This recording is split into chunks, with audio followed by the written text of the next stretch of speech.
dahil sa katotohanang ipinapangaral ng Santa Iglesia Katolika na hindi maitanggi ng mga protestante sa lungatang aral at pahayag ng mga pastor. Ilalala.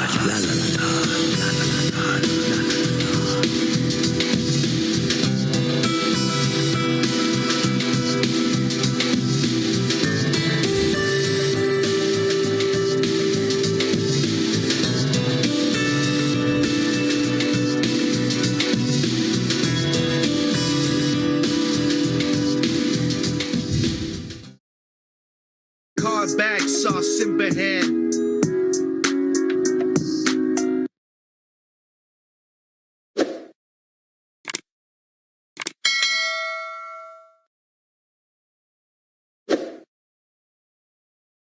Alright, so sa mga bago pa lamang po sa atin pong programa, mga kapatid, ito po ang inyong abang lingkod, no? Si Brother John Ray, isa po sa co-host ng Punto por Punto. Pero syempre, mayroon din po tayong sariling pagla-live dito po sa atin pong mamunting channel, Kaabag sa Simbahan, para po syempre magturo din sa katuruan ng simbahan at sa banal na kasulatan. At nagtuturo din po ako dito kung paano po i-debunk or tutulan ang pananampalataya ng ibang mga sekta o relihiyon na labag po sa katuruan ng simbahan. Karamihan po sa kanila or kadalasan, kung hindi man kadalasan, palagian, no? Inaatake po ang turo ng simbahan. Kaya andito po kami, particularly ako, no, ang dumidepensa sa mga atake, sumasalag sa mga atake ng mga kapatiran nating protestante, at siyempre pinapaunawa din po natin sa kanila at hoping na one day maunawaan po nila ang atin pong pagdidepensa at pagpapahayag sa katuruan ng simbahan, mga kapatid. So please like and share, mga kapatid, sa atin pong channel, at wag niyo na rin pong kalimutan, no, i-subscribe at paki-hit na rin ang notification bell para palagyan po kayong ma-update, no, every time po na i-irate tayo dito po sa ating pong programang Kaabag sa Simbahan. At hiling ko po sa akin pong mga masugid na taga-subaybay, no, mga kaabag, please like and share po, no, at sana marami pa tayong ma-sharean para marami pa pong makaalam sa ating ginagawang pag-aaral dito, mga kapatid. Okay? So maraming salamat po. At now, balik po tayo sa issue. Ano po ba ang pag-uusapan natin ngayon? Sa gabing ito sa atin pong hihimayin, no, ang banal na kasulatan. Kung totoo ba itong paniniwala ng mga Baptist at ibang samahan na may doktrinang once saved, always saved, na once anak, you are always anak daw. No? Kasi in John 1:12, kapag nanampalataya kasi tayo sa Panginoon, nagkakaroon tayo ng karapatan na maging anak, no? So basahin muna natin ang talata, mga kapatid, sa John 1:12, no? Kung saan ito po ang sinabi ng ating Panginoong Jesucristo. John 1:12, ito po ang ating mababasa. Datapwat ang lahat ng sa kanya'y nagsitanggap ay pinagkalooban sila ng karapatang maging anak ng Diyos. Ano daw? Ang lahat daw ng nagsitanggap kay Panginoong Jesucristo ay pinagkalooban ng karapatang maging anak ng Diyos. Ayan po, napakalinaw po dyan, no? Mayroon tayong karapatan na maging anak ng Diyos sa makatuwid bagay ang mga nagsisimpalataya sa kanyang pangalan. So yan po ang malinaw, literal, explicit na pahayag ng Diyos patungkol po sa mga tinawag na mga anak. So tayo, since nanampalataya tayo sa Diyos, may karapatan tayo maging anak niya. Kaso, nang lumaon ang Kristyanismo, no, at dumami ang mga katuruan na hindi na mula sa ating Panginoong Jesucristo at sa mga apostol, may nagtuturo na ngayon, no, na once anak, you are always anak. No, kaya nga sa kanila, ang kanilang doktrina na once iniligtas ka ng Diyos, ikaw ay ligtas ng talaga. So kahit magkasala pa daw ka, hindi na mawala ang pagiging anak mo. Unang-una, that is a dilemma, mga kapatid. Dilemma po yan sa banal na kasulatan. Kasi kung titingnan natin ang 1 John 3:10, mga kapatid, mayroong pong dalawang uri ng pagiging anak, no? Anak ng Diyos at anak ng Diablo.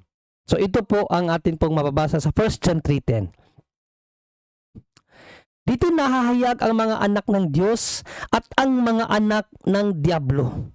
So mayroong dalawang uri ng pamilya ang umiiral sa mundong ito, mga kapatid, in spiritual realm, no? May tinatawag na anak ng Diyos at meron ding mga anak ng Diablo. Ngayon, paano naging dilema yung aral ng mga Baptist at ng iba pang relihiyon na naniniwala sa pagiging once anak, always anak?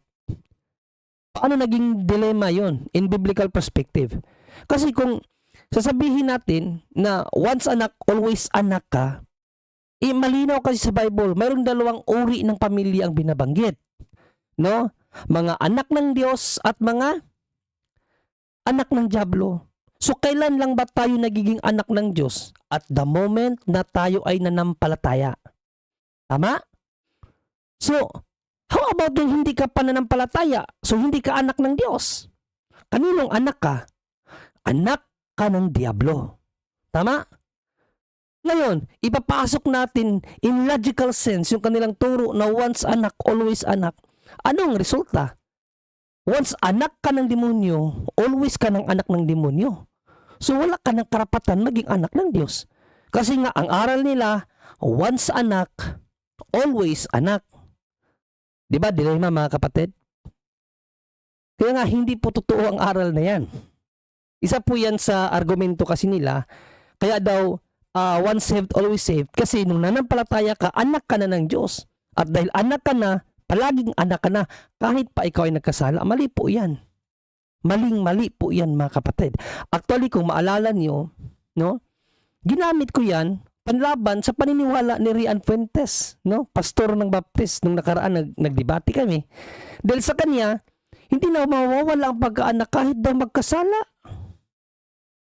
Kaya ginamit ko itong 1 John 3:8, mga kapatid. Kasi dito, kasi malinaw dito ang pahayag ni Apostle John. Ano ba ang pahayag ni Apostle John? Ito mga kapatid, basahin natin ha. Ang gumagawa ng kasalanan ay sa Diablo. Kahit ano pang tanggi ni Rian Fuentes dyan na yan daw ay continuous verb. Continuous verb daw yan. So, kung continuous verb lang daw yan, ibig sabihin nyo na daw patuloy na gumagawa ng kasalanan. So, yun daw ang mga anak sa Diablo. O ngayon, kung susundan natin yung lohikal, ang lohika niya, yung kanyang argumento na yung patuloy lamang na nagkakasala ang anak ng demonyo. So, ibig sabihin, pag nang-rape ka ng isang beses, hindi ka pa anak ng demonyo doon kasi isang beses ka lang nang-rape.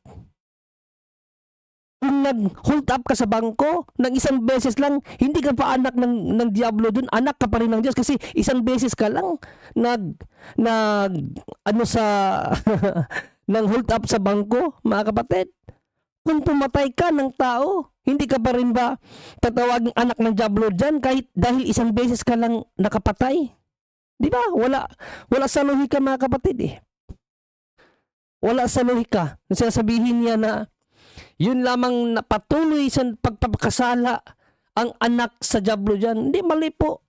Ang tinutukoy ni St. John kasi dyan, lahat ng mga Kristiyano noong panahon niya at lahat ng mga magiging Kristiyano, ibig sabihin, hindi pa kasali dyan ang mga Kristiyano pero binalaan na. Halimbawa tayo, kailan lang ba tayo naging Kristiyano? Nung nabinyagan tayo, nung nagkaroon na tayo ng knowledge about God, about the words of God, about the law of God. Di ba?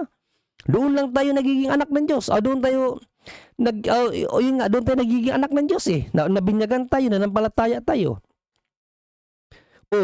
So, yung 1 John 3:8, kahit pa hindi pa tayo kasali doon nang sinabi yun ni St. John kasi wala pa tayo sa mundong ito, babala na yun para sa atin. Babala yun para sa lahat ng mga tao, lalong-lalo na sa magiging Kristiyano. Na kapag gumawa ka ng kasalanan o gumagawa ka ng kasalanan, sa Diablo ka. So ano ang implication nun? Kahit na anak ka na ng Diyos, kapag gumawa ka pa rin ng kasalanan, sa diablo ka pa rin, mga kapatid. Yun po ang implication doon. Ngayon, ano ang naging reason ni Rian Puente sa akin doon? Sabi niya, ang patuloy na gumagawa yan, ang sa diablo. Okay, sasagyan natin. Sige, patuloy lang na gumagawa. So, kahit pala, anak ka na ng Diyos, kapag patuloy ka na gumagawa ng kasalanan, anak ka na rin ng diablo. So, wala pa rin siyang kalusot-lusot doon, mga kapatid. Dilema yung aral nila. Di ba? Dilema yun. Sa kanilang katuruan na once anak, always anak. Kasi kung hindi na talaga pwede mawala ang pagiging anak mo, kahit pa continuous sinning yan, hindi ka pa rin magiging anak ng diablo. Di ba, mga kapatid? Pero ang reasoning ni Rian Fuentes, ang nagiging anak ng diablo daw, yung continuous sinning. Oo. O kung ang tao palang anak na, kapag continuous sinning, nawawala pa rin ang kanyang pagkaanak kung susundan natin ang kaniyang reasoning. So, ibig sabihin, dilema talaga ang aral na once anak, always anak, mga kapatid. Hindi siya biblical. Actually, kung maalala niyo, tinanong ko siya nung ako naman ang nagtanong sa kanya.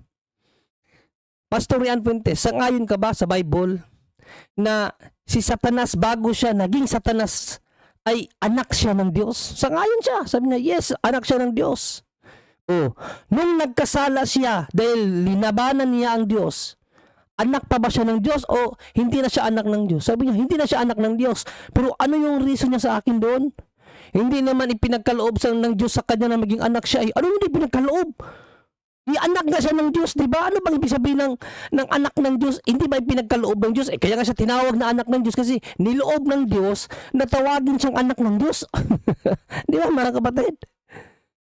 Wala sa luhika Wala sa luhika yung sinabi niya na hindi siya pinagkalooban na maging anak ng Diyos. Wala din pinagkalooban? Siya nga yung pinakauna sa mga anghel Siya nga ang pinakapaboritong anghel ng Diyos Kaya nga siya anak ng Diyos. So yun po yung mga kapatid, no? Napaka-dilema po talaga ang aral nila na once anak, always anak. Ngayon, tingnan natin yung aming bakbakan patungkol po sa 1 John 3:8 mga kapatid. No? 1 John 3:8 and 9. Kung paano niya ako tanungin patungkol sa talata na yan at paano ko naman siya sinagot patungkol sa talata na yan. So ito po yung naging bakbakan namin mga kapatid. Next question. Okay.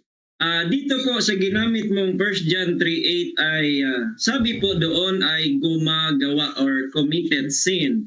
Yung bang gumagawa, yan verb, yes or no? Depende yan. Depende. Kasi sa pag-construct kasi ng sentence Teka. Objection. Objection. Proceed sa objection. May yes or no po. Wala po tayong depende, no? Yes or no? Okay. So, yes or no ang pagpipilian dito. Kung hindi ka makapili, pwede kang 10 seconds. Brother John Ray, gagamitin mo ba?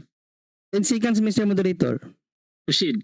Kasi ang pag-construct kasi ni St. John dyan, hindi naman tinutumbok yung specific na person dyan Ang ano dyan yung aral ba na kapag gumagawa ka Next question. ng kasalanan sa 10 seconds. demonyo ka. Okay. Uulitin ko. Yun bang committed or gumagawa, sa Tagalog gumagawa, yan ba ay continuous verb?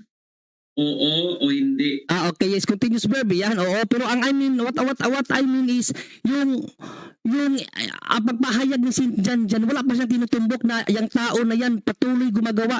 Yan is kanyang pagpapaalala sa lahat ng mga Kristiyano at magiging Kristiyano na kapag gagawa ka o gumagawa ka ng kasalanan sa demonyo ka, in which kontra siya sa pananampalataya mo na patuloy ka pa rin anak kahit nagkakasala ka. Next question. Okay, next question. 1 John chapter 3 verse number 8 ang binasa mo. Saan ka po sa dalawa napabilang, Brother John Ray? Saan ka? Sa verse 8? Kasi ako sa verse 9. So saan ka? Sa verse 8 ka o sa verse 9? Ikaw mismo. We are in spiritual warfare, Pastor Ray. Kapag Objection. ako, sabi mo sa akin objection eh. muna. Wait lang, Sabi wait ko lang. ito ni si Moderator, Objection tinanong po. niya sa akin. Wait lang, Brother John Ray. May counter-objection ka dito, Pastor Ray. Ang Proceed objection sa- ko po, pinapili ko po siya kung saan siya napabilang, sa verse 8 Okay. o verse 9. verse 8 Kaya or dapat verse siya 9. mamili doon kung saan siya napabilang. Okay, Saan ang okay. kategory saan? Okay, so 10 verse 8 seconds, or Mr. verse 9 ang Moderator, 10 pagpipilian. seconds. 10 seconds, Brother John Ray. Proceed. Kasi ang explanation ni St. John dyan, kapag nagkasala ka sa demonyo ka, kapag nanatili ka sa Diyos ka. So yun ang ano dyan, wala kang pagpipilian dyan. Ang sayo dyan, dapat Next question. manatili ka sa side ng Diyos, Alright, Next palagi question kang sa na, 10 anak. seconds. Next question, alam mo ba o nabasa mo ba yung verse 9 ng 1 John 3, Brother John Ray? Yes, hanggang Yes or no? 10, nabasa natin yan hanggang 10. Yes, no. Okay. Sabi dito po sa verse number 9, sinabi po dyan, ano po ang description ng sa Diyos sa verse 9? Ano ang description ng sa Diyos? Ang sa description sa Diyos dito, ang hindi nagkakasala. Whosoever is born of God, ang pinanganak ng Diyos, that not commit sin, ay hindi dapat nagkakasala. Ikaw, hindi ka ba nagkakasala? Can you, testify sa amin ngayong gabi na to na hindi ka na nagkakasala? Kasi ang dami mong debate, sinasabi mo nagkakasala ka. Oh, yan ang sagot ko. Next question. Okay, next question. Born of God, sabi dyan. So, ikaw ba born of God? Yes or no? Nung tayo din ang palataya, naging Yes, born of God. Kapag nagkakasala nga tayo, naging Yes, anak na tayo ng narrator. demonyo. Objection, time stop Oh, na. Yes or naman ako, no? Wait, Yes objection. Wait lang. Yes or no? Yes or no?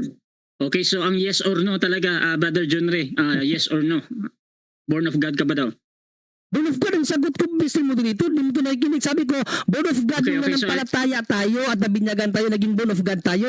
Pero kapag bumalik na tayo sa pagkakasala nga, naging anak na naman tayo ng demonyo. We are in the world of spiritual warfare. Aralin mo kasi yung aral ng spiritual warfare para malaman mo. Malinaw yan sa Bible, Okay, kapag proceed. nagkasala ka, anak ka sa demonyo. Pero kapag nanatili ka sa hindi pagkakasala, anak Next ka ng question. Diyos. Ano ba naman yan? Okay, next question. Sabi mo born of God ka. Ayon sa talata, yung na-born of God, hindi raw magkakasala. So tanong, magkakasala ka pa ba? Yes or no? Yes, bilang tao, nagkakasala pa ako. Kaya nga, mayroon kaming sacrament of confession para makabalik kami sa Diyos, para magiging anak ulit kami ng Diyos. Yan ang wala sa aral nyo. Kayo, nag-a-assume kayo na kahit nagkakasala kayo, anak pa rin kayo ng Diyos. Sabi nga dyan ang ipinanganak ng Diyos ay hindi nagkakasala. Ikaw, hindi ka na ba nagkakasala? Ang dami mong sinabi sa debate mo na nagkakasala ka pa eh. So hindi Next ka na question. anak ng Diyos. Okay, Last 1 minute. next question. Next Next question. Inaangkin mo. Last 1 minute. Teka. Inaangkin mo na born of God ka. Tapos inaangkin mo rin, nagkakasala ka pa. Tanong, alin po ang tama dito? Yung Bible na sinabi, those who are born of God ay hindi magkakasala? O alin sa inyo ang tama? Ikaw sabi mo, born of God ka pero nagkakasala ka pa. Alin ba dito yung tama? Puro tama yan. Kasi ang pahayag ni St. John, tama hindi ka. naman John lang eh. Balikan mo sa 8 kasi ang sinabi ni St. John sa 8, ang nagkakasala ay sa demonyo. Pero ang mga ipinanganak ng Diyos ay hindi na dapat nagkakasala. So kapag hindi ka na dapat nagkakasala, anak ka na dapat ng Diyos eh. Kaso lang, mayroon tayong human flesh, human nature na magkakasala. So yung pagkakasala mo, sa demonyo ka na uli. Kaya nga, Next question. spiritual battle eh. Next question. Okay, next question. Nung panahon si Pedro ay nagkasala doon sa Galacia 2, siya ba ay anak na Time na. Yun, no? So, grabing bakbakan yun mga kabag. No? Talagang blow by blow talaga. Pero napaka-weak talaga ng kanyang arguments mga kapatid. Actually, yung line of questioning ni Rian Fuentes na baka hindi nyo alam, fallacy of false dilemma po yun. False dichotomy. No? False dichotomy po yun mga kapatid. Bakit? Gusto niyang ipaghiwalay ang 1 John 3:8 at ang 1 John 3:9 na dapat doon ka, ikaw na nagbabasa, dapat doon ka sa 1 John 3:9, hindi mo na isali yung 1 John 3:8. Mali po yun. Kasi pagpapahayag ni St. John yun, no? Sa dalawang tendency na maaring mangyari sa isang mananampalataya na kapag patuloy ka nagkakasala o kapag nagkakasala ka, sa demonyo ka. Pero dahil kiniklaim mo na anak ka ng Diyos, dapat hindi ka nagkakasala. Basahin natin yung mga talata, mga kapatid, ha?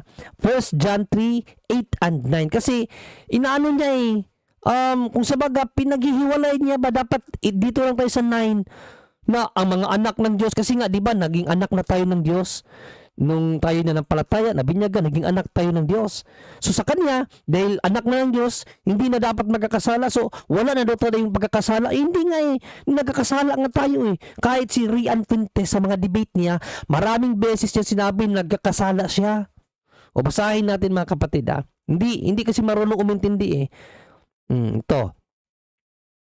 Ang gumagawa ng kasalanan ay sa diablo. Napakalinaw niyan, mga kapatid. Litra po litrang mababasa mo yan. Na kapag gumagawa ka ng kasalanan, sa diablo ka. Kahit anong deny ni Rian Fuentes dyan, hindi niya talaga maikukubli yan. Biblical yan. Kapag gumagawa tayo ng kasalanan, sa diablo tayo. That is the truth. That is the real fact na nangyayari in spiritual realm, mga kapatid. Hindi natin pwedeng i-deny yan.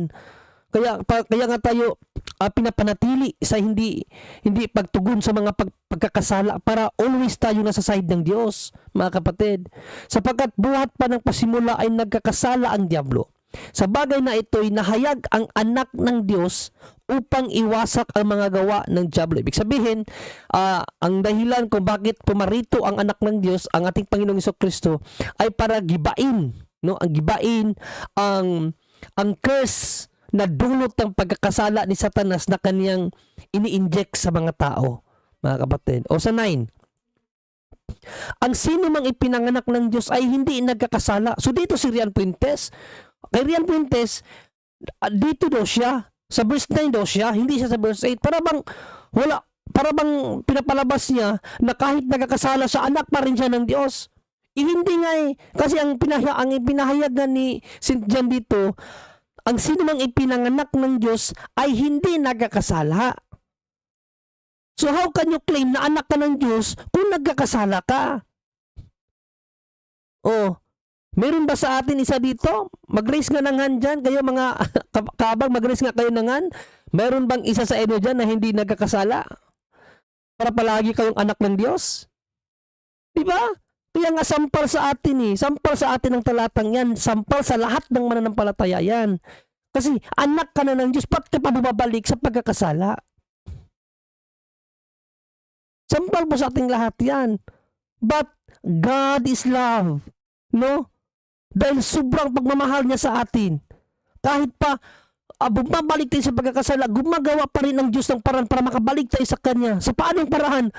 Confession. Kaya nga may sacrament of confession. Ganyan tayo kamahal ng Diyos.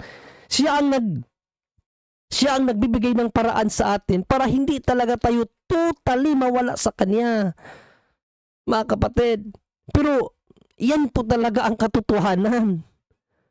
Kapag nagkakasala tayo, sa demonyo talaga tayo. Yan po, mga kapatid, yan po ang katotohanan. Kapag nagkakasala tayo sa demonyo tayo, yan ang pinahayag ni St. John. At kapag anak ka ng Diyos, kung kiniklaim mo na anak ka ng Diyos, dapat hindi ka na nagkakasala. Kaya nga dito sa 10 binigyang distinction ni St. John ang dalawang pamilya. Mga kapatid, dito sa 10, ito ang sinabi ni St. John. Dito nahahayag ang mga anak ng Diyos at ang mga anak ng diablo. Ang sino mang hindi gumagawa ng katuwiran ay hindi sa Diyos. Ano daw? Ang sino mang hindi gumagawa ng katuwiran ay hindi sa Diyos. Ibig sabihin pag ang mga ginagawa mo ay puro pagkakasala, hindi ka sa Diyos. Ni ang hindi umiibig sa kanyang kapatid. Kita niyo, mga kapatid, ni ang hindi umiibig sa kanyang kapatid. Ibig sabihin kapag mayroon kang kinagalitan o kinamunghian, you are not a son of God. Kapakalinaw dyan, mga kapatid. Kaya mali po talaga ang aral ng mga Baptist at ang mga once saved, always saved. Kasi yan ang kanilang palaging argumento Once anak, always anak daw. Mali po yun. Wala pong once anak, always anak. Ang totoo, once ka naging anak, kinakailangan manatili ka sa pagiging anak. 'Di ba? Kasi nga kapag nagkasala ka sa demonyo ka talaga. Ngayon, tingnan natin sa Biblia, no? Mayroon bang mga tinawag na anak ng Diyos sa Bible, pero kalaunan naging anak ng diablo? Yes, unang-una nga si Satan. Si Satan, mga kapatid, anak po yan ng Diyos nung hindi pa siya nagkasala, no? Sa Job, basahin sa Job 38, 4-7, no? Idirekta na lang natin sa 7 para makatipid tayo ng oras. Sa Job 38, 4-7, ang lahat ng mga anghel, tinawag yan ng mga anak ng Diyos. Basahin natin, ha. Sabi dito, nang magsiawit na magkasama ang mga bituin pang umaga at ang lahat ng mga anak ng Diyos ay nanghiyawan sa kagalakan. So it talks about yung paggawa ni God ng mga bagay, no? Nung pagkatapos gawin ni God ang lahat ng mga bagay, naghiyawan ng mga anghel, nag-rejoice sila sa kadakilaan na ginawa ng Diyos. So yung mga anak ng Diyos na binabanggit dyan, mga anghel po yan, mga kapatid. Mga anghel po yan at kasali si Satan dyan. Actually sa Job 1:6, kasama si Satan tinawag na anak ng mga Diyos, mga anak ng Diyos eh. Oh, basahin natin na ang Job 1:6. Isang araw nga nang ang mga anak ng Diyos, ibig sabihin mga anghel, ito mga anak ng Diyos. Ito mga anak ng Diyos, mga anghel po yan, ay magsiparoon na magsiharap sa Panginoon na si Satanas ay naparoon din namang kasama nila. Ano na si Satanas? Kasi isa nga siya sa tinawag na anak ng Diyos eh. Kaya si Satanas, anak ng Diyos yan. Nung hindi pa siya nagkasala. At take note, nasaan si Satan nung hindi pa siya nagkasala, nung anak pa siya ng Diyos, saan siya? Langit po yun. Sa langit po yun. Eh anong nangyari sa kanya? Nung nagkasala siya, hindi ba siya na-fall? Hindi ba nawala ang kanyang pagiging anak? O basahin natin sa Isaiah, mga kapatid. Ha? Isaiah 14:12, mga kapatid. Isaiah 14:12. O, basahin natin to sa wikang English, mga kapatid. Para mas maganda ang salin. Mabanggit talaga ang pangalan ni Lucifer. O ito. How thou art fallen from heaven. Na-fall si Satan, no? Oh Lucifer, son of the morning, how art thou cut down to the ground, which didst weaken the nations? Fall from heaven si Satan. Tandaan natin, anak siya ng Diyos nung hindi pa siya nagkasala. Nung nagkasala siya, ang nangyari sa kanya, na-fall from heaven. Heaven na yun, mga kapatid, na-fall pa. How much more tayo na sa mundo? Kahit pa naging anak ka ng Diyos, nabigyan ka ng karapatan dahil sa pananampalataya mo sa Panginoong Jesucristo, kapag nagkasala ka, wala kang pinagkaiba kay Satan. Impyerno ka. Siya nga, heaven, ligtas na yun eh, heaven eh. Pero lumaban pa sa Diyos. Ano nangyari? Siya at ang mga kampo niya itinapon sa impyerno. Ngayon, ang battle between us naman. Kung susundan natin ang yapak ng demonyo, ang yapak ni Satanas na lumaban sa Diyos, wala po tayong pinagkaiba kay Satan. Itatapon din tayo sa impyerno kapag nagkasala tayo. Hindi issue dito kung binigyan ka ba ng karapatan na maging anak. Kasi yan talagang gusto ng Diyos. Maging anak niya tayo. Maging adopted son niya tayo. Yan ang pinakagusto niya. Pero kahit naging anak ka na ng Diyos, kapag nagkasala ka, magiging katulad ka ni Satanas, itatapon sa impyerno. Yan po ang totoo, mga kapatid. Dito tayo sa John 1:12. Ito kasi ang talagang pinangahawakan ni Rian Fuentes, mga kapatid, no? Sabi kasi dito sa John 1:12, datapwat ang lahat ng sa kanya'y nagsitanggap ay pinagkalooban na sila ng karapatang maging anak ng Diyos. Lahat ng nagsipagtanggap, no, ay binigyan ng karapatan sa makatuwid bagay ang mga nagsisampalataya sa kanyang pangalan. So lahat po tayo nagsumasampalataya, nabinyagan, binigyan tayo ng karapatan. Pero take note, karapatan pa lamang po yun, mga kapatid. Hindi pa yun titulo mo bilang anak ng Diyos. Ito po ang palagi yung tandaan. No? Karapatan pa lamang po yun. Kung sabaga, ginamit ko ito, no, na analogy sa debate namin ni Rian Fuentes. Kung sabaga, ihalin tulad natin sa lupa, no, may karapatan ka kasi nakatira ka sa lupa, no? Pero hindi mo pwedeng angkinin yung lupa kasi hindi titulado sa'yo yun. Karapatan lang, may karapatan ka kasi ikaw ang nakatira sa lupa na yan. Pero hindi sa'yo yung titulo ng lupa kasi wala kang hinahawakang titulo eh. So karapatan lang yun.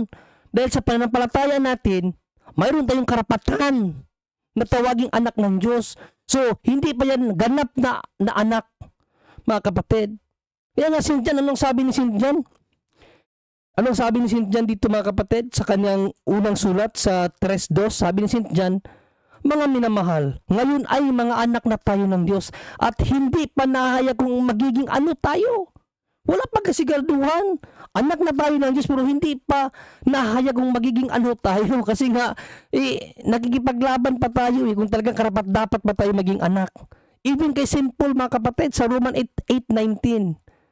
Sabi ni St. Paul, sapagkat ang maningas na pagmimithi ng buong nilalang ay naghihintay ng pagkahayag ng mga anak ng Diyos. Hinihintay pa natin kung ang pagiging kahayagan ng ating pagiging anak. No? Sa English nga nito, sa New Living Translation mga kapatid, ito ating mababasa. For all creation is waiting eagerly for the future day when God will reveal who His children really are. Napakalinaw dyan. Diyos ang magsasabi kung sino talaga ang kanyang pinakaanak. In future day, hindi po ngayon, karapatan pa lang to. Bakit in future day? Doon pa lang pipili ang Diyos kung sino talaga ang kanyang magiging anak. Kasi ang pipiliin nga ng Diyos yung ang hindi na nagkakasala, yung talagang patuloy na nagpipigil sa sarili sa pagkakasala. Yun po ang sa Diyos. Kaya ang kahayagan ng pagiging tunay na anak, sa huling panahon pa yan. Kaya nga sabi sa 8:19 ng Romans, hinihintay pa natin yung kahayagan ng pagiging anak, mga kapatid. No? Kaya sa 23, kung ididirekta natin sa Romans 8:23, ito po ang ating mababasa, mga kapatid.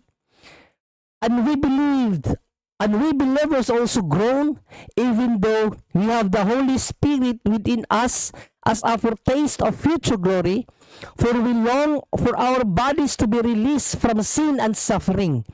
We too wait with eager hope for the day when God will give us our full rights. Ano daw?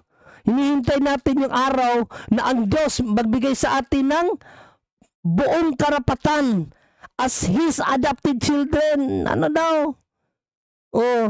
Full rights as His adopted children, including the new bodies He promised us. Diyos ang magbibigay niyan. Ating hinihintay yan sa huling panahon na ang Diyos magbigay sa atin ng buong karapatan, fully right, na kanyang magiging adopted son. Yan po mga kapatid. Sa huling panahon pa po yan. Sa ngayon, tayo ay nakikipaglaban. Kung sabaga, kinukuha natin yung titulo ba? Para bang, halimbawa, mayroon kang kaagaw sa lupa. Maglalaban talaga kayo sa husgado, no? Kung kaninong titulo talaga yan. So, ganun din sa spiritual realm. No? Nakikipaglaban tayo. Talagang gusto nating makuha na tayo maging anak ng Diyos. Si Satanas naman, gagawin naman ni Satanas ang lahat para magkuha ka naman niya. Para dalawa kayo doon maglalangoy sa impyerno. Yan po ang katotohanan, mga kapatid. Yung mali po ang aral ni Rian Fuentes na once anak, always anak. Paano yung mga Hudiyo? Mga Hudiyo, hindi ba sila anak ng Diyos? Basahin natin. Deuteronomy 14:1. As Jews, they are already sons of God, mga kapatid. Basahin natin. Deuteronomy 14:1 and Exodus 4:22. Ito ating mababasa. Kayo'y mga anak ng Panginoon ninyong Diyos. Huwag kayong magkukudlit ni magpakalbo sa pagitan ng inyong mga mata ng dahil sa patay. Ano daw? Kayo'y mga anak ng Panginoon ninyong Diyos. Ang tinutukoy dito mga Israelita. Ang mga Israelita, as Israelites, they are already sons of God. Even in Exodus 4:22. At iyong sasabihin kay Faraon, ganito ang sabi ng Panginoon, ang Israel ay aking anak, aking panganay. Mga kapatid, napakalinaw. Ang Israel, anak na panganay ng Diyos. Kung once anak, always anak pa sana ang Israel, bakit nung time ni Jesus, yung mga Hudiyo, na isa sa mga leaders of Israelites. Bakit tinawag ni Kristo na mga anak ng diablo yun? Dahil hindi sa pagmanampalataya nila kay Kristo. Kita nyo? Kung totoo pa ang aral na once anak, always anak, bakit ang mga Israelita na hindi sumampalataya kay Kristo tinawag na anak ng diablo? O basahin natin mga kapatid. In John 8:37 to 44 mga kapatid, no? Sabi dito, talastas ko ang nagsalita dito sa Panginoong Kristo. Kayo'y binhi ni Abraham, o kinilala ni Kristo na ang mga Israelita binhi ni Abraham yan, no? Gayon may pinagsisikapan niyo akong patayin sapagkat ang salita ko'y hindi magkasya sa inyo. Sinasalita ko ang mga bagay na aking nakita sa aking ama at ginawa rin ninyo ang mga bagay na inyong narinig sa inyong ama. Sila'y nagsisagot at sa kanya'y sinabi, si Abraham ang aming ama. Sa kanila'y sinabi ni Jesus, kung kayo'y mga anak ni Abraham, ay gagawin ninyo ang mga gawa ni Abraham. Datapwat, ngayong pinagsisikapan ninyo akong patayin na taong sa inyo'y nagsasaysay ng katotohanan na aking narinig sa Diyos. Ito'y ginawa ni Abraham. Ito'y hindi ginawa ni Abraham. Ginagawa ninyo ang mga gawa ng inyong ama. Sinabi nila sa kanya, hindi kami inianak sa pakikiapid. May isang ama kami, ang Diyos. Sinabi sa kanila ni Jesus, kung ang Diyos ang inyong ama, ay inyong ibigin ako, sapagkat ako'y nagbula at nanggaling sa Diyos, sapagkat hindi ako naparito sa aking sarili, kundi sinugo niya ako. Bakit hindi ninyo nangaunawa ang aking pananalita? Sapagkat hindi ninyo mangyayaring dinggin ang aking salita. Kayo'y sa inyong amang diablo at ang mga nais ng inyong ama ang ibig ninyong gawin. O, kung totoo pa ang sinabi ni Rian Fuentes na once anak, always anak, bakit ang mga leaders of Diyos tinawag ni Panginoong Jesucristo na anak ng diablo? Kung hindi na dapat mawala ang kanilang pagkaanak, mga kapatid. Di ba kasi nungalingan ang aral ni Rian Fuentes? Ang aral ng mga baptist na once anak, always anak daw, kaya once saved, always saved. Ang mga Israelita, kinilala na ng Diyos yan ng mga anak na panganay. Lahat ng mga Israelita, mga anak na sila ng Diyos. Pero nung dumating si Panginoong Jesucristo, hindi nila tinanggap si Panginoong Jesucristo. Anong sinabi ni Panginoong Jesucristo sa kanila? Mga anak kayo ng diablo. Yan po ang tunay na katotohanan, mga kapatid. Wala pong once anak, always anak in the Bible. Yes, isang beses lang ang pagiging anak. Ibig sabihin yung pagiging baptize mo. Doon ka kasi nagiging born of God sa pananampalataya mo. Pero pagkatapos doon, kapag gumawa ka ng kasalanan, nawawala ka sa Kanya. Nawawala ang pagiging anak mo, naging anak kang ng diablo. Kaya nga again, in 1 John 3:10 mga kapatid, basahin natin ang pahayag ni St. John. Ilang pamilya ang umiiral sa mundong ito in spiritual world, in spiritual realm? Dalawang uri ng pamilya. Pamilya ng demonyo at pamilya ng Diyos. No? Ito po ang ating mas mababasa. Dito nahahayag ang mga anak ng Diyos at ang mga anak ng diablo. Pakalinaw dito mga kapatid, may mga anak ng Diyos at mga anak ng diablo. Paano tayo nagiging anak ng Diyos at nagiging anak ng diablo? Ito, ang sino mang hindi gumagawa ng katuwiran ay hindi sa Diyos, ni ang hindi umiibig sa kanyang kapatid. So kung hindi tayo gumagawa ng katuwiran before the eyes of God, we are not His children, we are not His sons and daughters, but by devil, mga kapatid. Yan po ang katotohanan at huwag po nating paniwalaan ang aral ni Rian Fuentes na mga Baptist at ang mga naniniwala sa OSAS na once anak, you are always anak. Maraming salamat po sa inyong pakikinig, mga kapatid, at naway marami kayong natutunan sa akin pong pag-i-explain gamit po ang banal na kasulatan. God bless po sa ating lahat.